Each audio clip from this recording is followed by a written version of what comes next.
Microsoft XL में असां हाणे नेविगेशन कंदासीं, माना मुख़्तलिफ़ जॻहियुनि ते असां पंहिंजे कर्सर खे मूवमेंट कराईंदासीं। फ़र्ज़ु कयो असां पहिरें सेल ते मौजूदु आहियूं, A1 सेल ते। हाणे असीं आख़िरी कॉलम ते पहुचणु चाहियूं था। A1 असांजो सेल हिते असां मौजूदु आहियूं। हाणे असीं आख़िरी कॉलम ते पहुचणु चाहियूं था। पहिरें कॉलम ते असीं मौजूदु आहियूं त असां कंट्रोल की प्रेस करे रखंदासीं ऐं राइट एरो की हिकु दफ़ो प्रेस कंदासीं त हीअ असां आख़िरी 256 नंबर कॉलम ते पहुची वियासीं। हाणे असां वरी इन खे वापसि पहिरें कॉलम ते पहुचण जे लाइ कंट्रोल की प्रेस कंदे लेफ्ट एरो की प्रेस कंदासीं कीबोर्ड मां त असां पहिरें कॉलम ते पहुची वियासीं।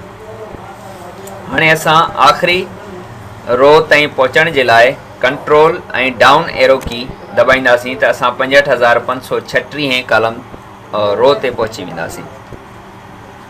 असां वरी वापसि पंहिंजे पहिरें कतार ते पहुचणु चाहियूं था त कंट्रोल ऐं अप एरो की दॿाईंदासीं त पहिरें नंबर कतार ते पहुची वेंदासीं। हाणे असीं कुझु हिते टाइप कयूं था। हिन सेल में असां कुझु टाइप कयो आहे, नालो टाइप कयो आहे C5 सेल में।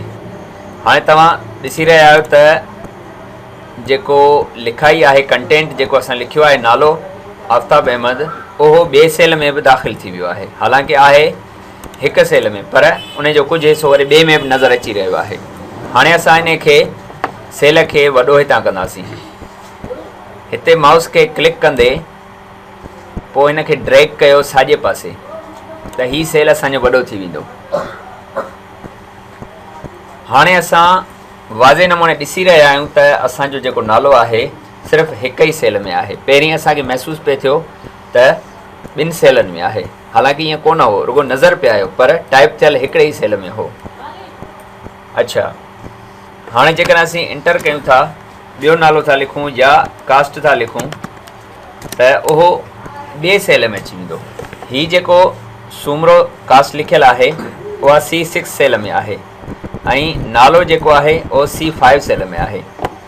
कॾहिं कॾहिं एक्सेल में अहिड़ी सिचुएशन अची वेंदी आहे त असां नालो प्लस कास्ट हिक ई सेल में लिखणु चाहींदा आहियूं, त उन लाइ असांखे छा करिणो पवंदो,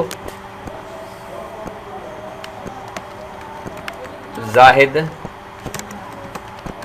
हुसैन। हाणे जेकॾहिं असीं कास्ट बि लिखूं था त उन जे लाइ जॻह घटि बचियलु आहे। हाणे असीं छा कंदासीं, अल्टर ऐं इंटर कंदासीं।